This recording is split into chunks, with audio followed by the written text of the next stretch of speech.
การของการเข้าพรรษาอ่ากรอบสี่เหลี่ยมจะมาละสดาญาติโยมเอ๋ย กรอบสี่เหลี่ยมจะเข้ามาแล้วแน่อาตมาเขาก็ยังได้อยู่กรอบสี่เหลี่ยมญาติโยมได้ยังแควนกะเจ้าบ้านเฮาถึงวันพระก็ไปวัดมันบอกพอเข่งแต่ทุกเจ้าพระเนนจะต้องเข่งครัดในการเข้าพรรษาในการจำพรรษาจะต้องมีการนั่งสวดมนต์นั่งกรรมฐานสมาธิเจ้าบ้านเฮายังแควนบอลีเกลี่ยงจะนั่งเวลาไหนก็ได้แต่พระเนนต้องเป็นระเบียบ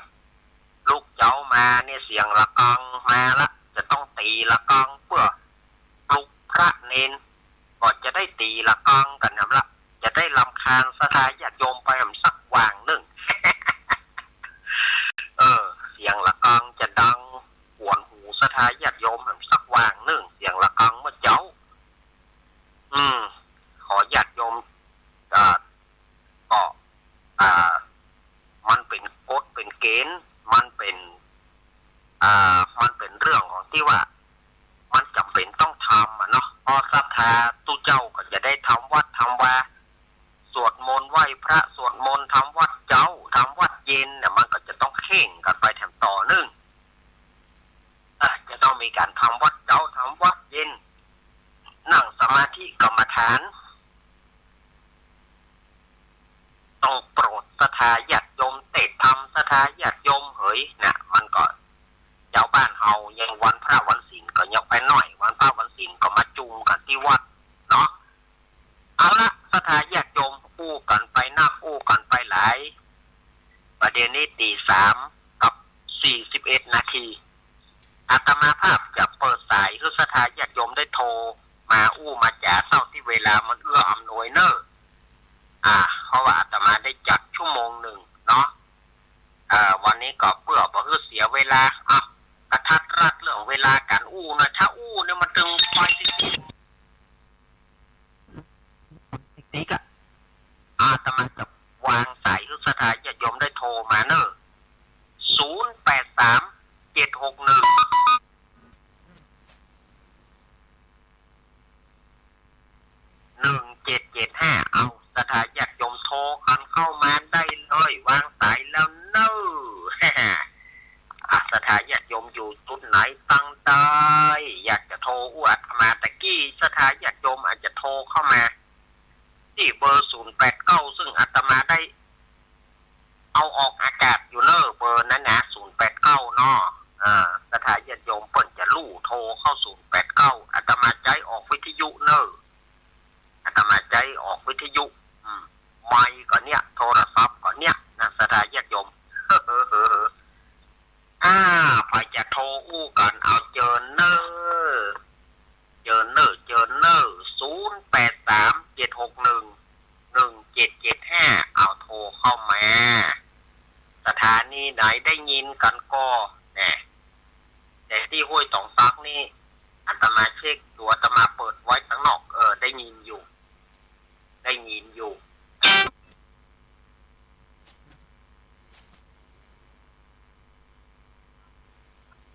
ติดแล้วเนอะ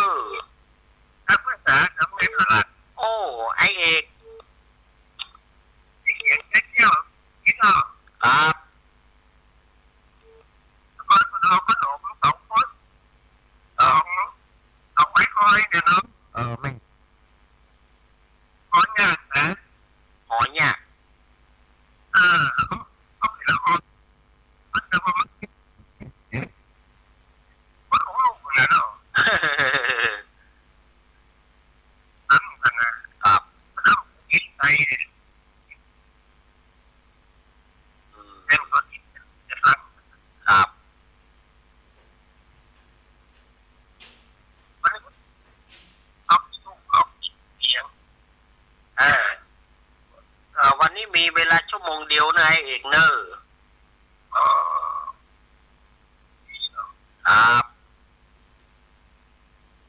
ไอ้เจ้าตัวควางจะตั้งควางจะจังทุกคน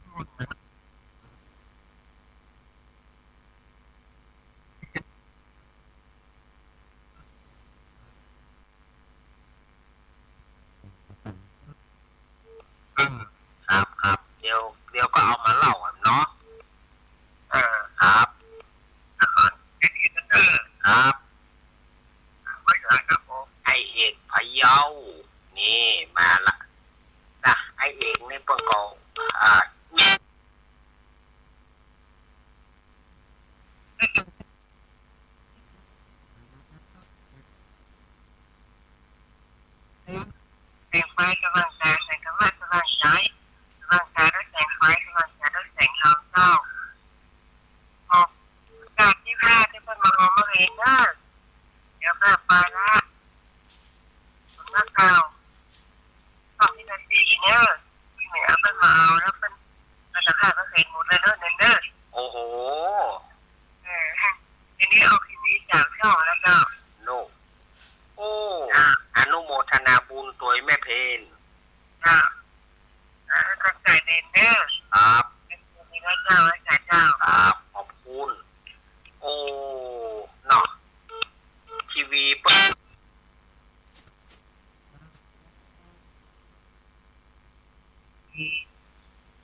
จากดัง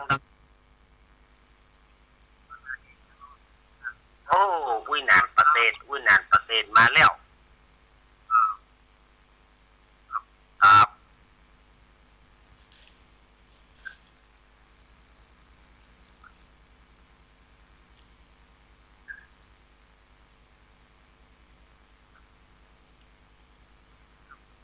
เอาขอบคุณเนอะวินาน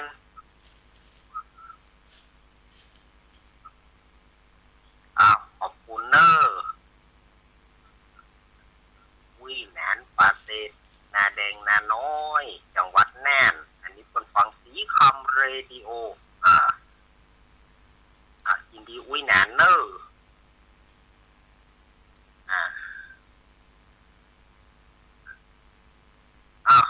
ญาติโยมโทรมาได้อยู่เนอะ0837611775มาค่ะก่อนวันนี้โอ้จังใดวันนี้ลำปางมาก่อน่านมาแล้วนะพะเยาก็มาแล้วนะละปูนก็มาละแม่เพนคนสู้ชีวิตแล้วก็สถานญาติโยมตั้งใดจะโทรมาหากันแถมโทรมา0837611775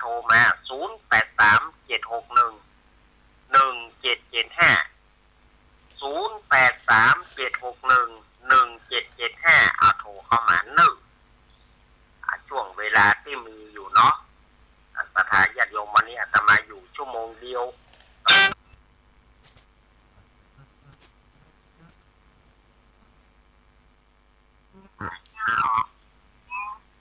แม่พี่สมัยช่วงนี้จะได้ข้าวต้มขนมคุณแม่แล้วเนาะ นั่นเนาะซื้อเอาย้ำจังหวะมาละครับอนุโมทนาไปนอนวัดเนอะเจ้าวัดมาวันเจ้าวันฮือวะเนาะครับมานะวัดอาจารย์มันนอนกันก็เจ้าก็มีนะมันก็มีบางปีก็นับบางปีก็น้อยมันแหม่มันจำมันถึงนะมันเตือกมันบัดบ่ขึ้น10นะมันบ่ขึ้น10พอเฮ้ยได้คน2 คนนั่นเนาะเจ้าก็ปัจจัยก็มีปัจจัยจะน้อยหรือไม่หญิงเทวบุตรจะน้อยเทวดาจะนักส่วนมากนี่ที่ไหนเทวบุตรนี่น้อยเทวดาจะนักครับสิ่งแปลนเนาะเข้ามาหาเข้ามาหาคนเดียวไม่เอาตลอดเลยในคนงานต้องถ้าจะไม่ได้เนี่ยหัวป้นของก้นยางเนาะแม่เนาะหัวป้นของก้นยาง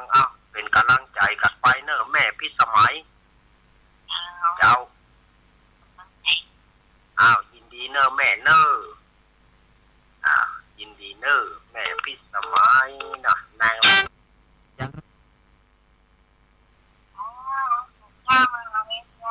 โอ้อุ้ยอินปัจจัยล้อวันนี้มาแตนเปิ้นบ่ได้โอ้ปัจจัยจะได้ วันนี้วันติดปุ๊บ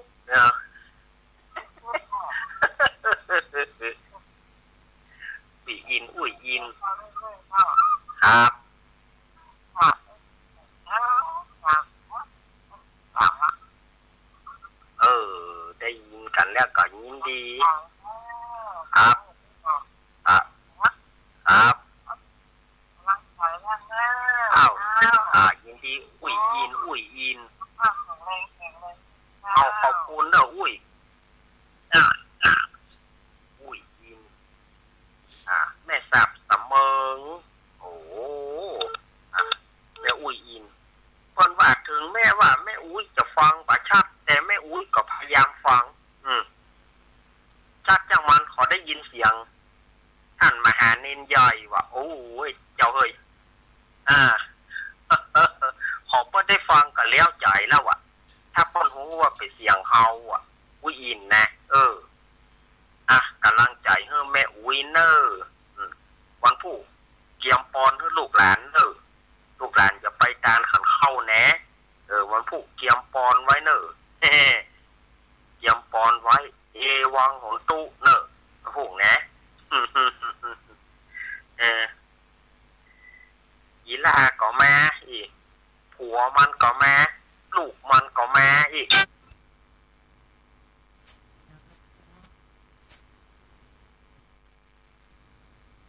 สุพิษแม่ย่อยสบายดีนะก็นะแม่เฮ้ยพอช่วงนี้นี่ก็ช่วงนี้บอกให้สบายเฮ้ยน่ากะโอ้คำนี้นี่มันมรสุมชีวิตแล้วก็เลยลวดก็สบายแม่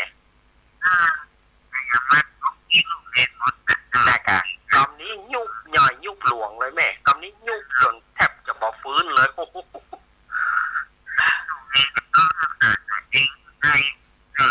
ครับแม่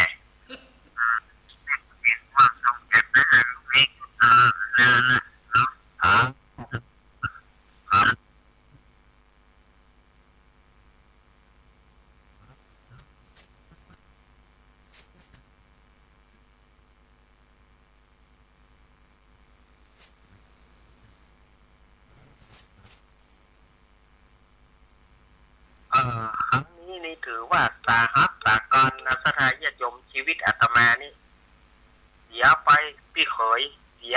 ผู้ใหญ่เสียน้าสะใภ้ไปไล่กันนะประถึงเดือนน่ะสถานญาติโยมว่าเอาปอมาตัวเก่าก็เลยเขาว่าจะมากึดอย่างแต่มันก็สุขภาพร่างกายเขามันก็ยังว่านะเนาะอายุเขาแก่ตัวมามันทับสภาพมาไหวสถานญาติโยมไปมีเจ้ามันก็อุบยุบครับสภาพไหวแล้วปีนี้มันโอ้โหมรสุมชีวิตนะแต่มามันอย่างล่ำเหลือมันก็เลยประดังประเดกันครับประกอบของเฮาก็เลยสุขภาพร่างกายเฮาก็แย่ลงไปเนี่ยเฮาก็สอนได้นะบอกสถานญาติโยมทำใจเนอเฮาก็หูแล้วนะแต่ฮอดถึงตัวเก่ามันก็ไปหำอย่างนึงฮอดถึงตัวเก่ามามันก็ไปหำอย่างนึงมันปล่อยประจ้างจะอู้อย่างใดแต่อู้อย่างใดมันก็บ่ถูกเนาะสดายญาติโยมอาจจะมีอยู่ก็ถ้ามีก็โทรเข้ามาก่อนที่ครูบาอาจารย์ต่อไปก็เวลาตั้งแต่ตี 4ไปก็จะเป็นท่านอาจารย์ธนอัตท่านพระครูสังฆรัตน์ธนอัตรัตนสิริวัดหริการามสันบนะต้นทงละปูนก็เดี๋ยวเพิ่นจะมาละก็เดี๋ยวเพิ่นจะมาต่ออาตมานี่นะอาตมาก็ตึกตี 4แน่เนอะตี 4อาตมาก็จะลาละสถานญาติโยมจะมีอยู่ก่อนที่จะโทรหากันแม่สุทัศน์ดีมูลแม่สุทัศน์เขาไปทางใดกันเนี่ยแสนพรหมแม่วางวันนี้อีแม่บุญหลงถ้าประตื่นเตื้อเนี่ยแม่บุญหลงประทัดถึงลูกมาก็ต้องหยิบโทรศัพท์ก็ได้แม่เนอะไปดูแม่อายุนักละ91ละเตรียมเสียงว่าถ้าปั่นปอนให้ลูกหลานเนยแม่เนอะแม่บุญหลงสถานญาติโยมเวลาหมดแล้วอาตมาจะปิดนะ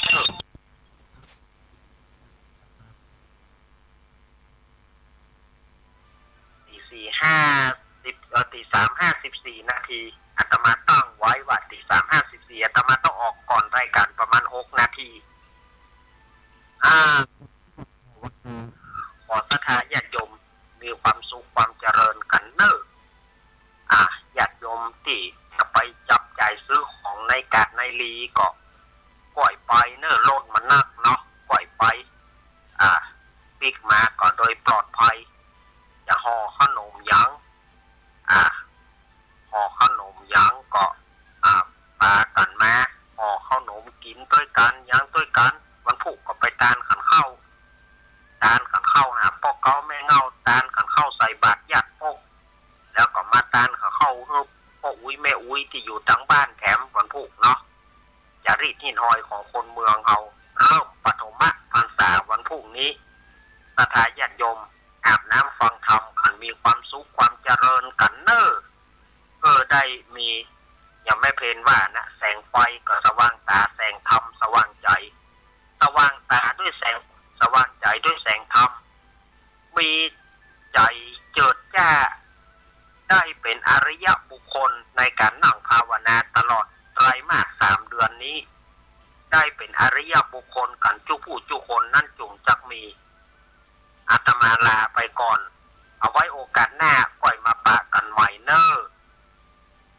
อภิวาทนาสีริสานิจังวุธาปัจจายโนจตารโรธรรมาวัฏันติอายุวโนสุขังพระลัง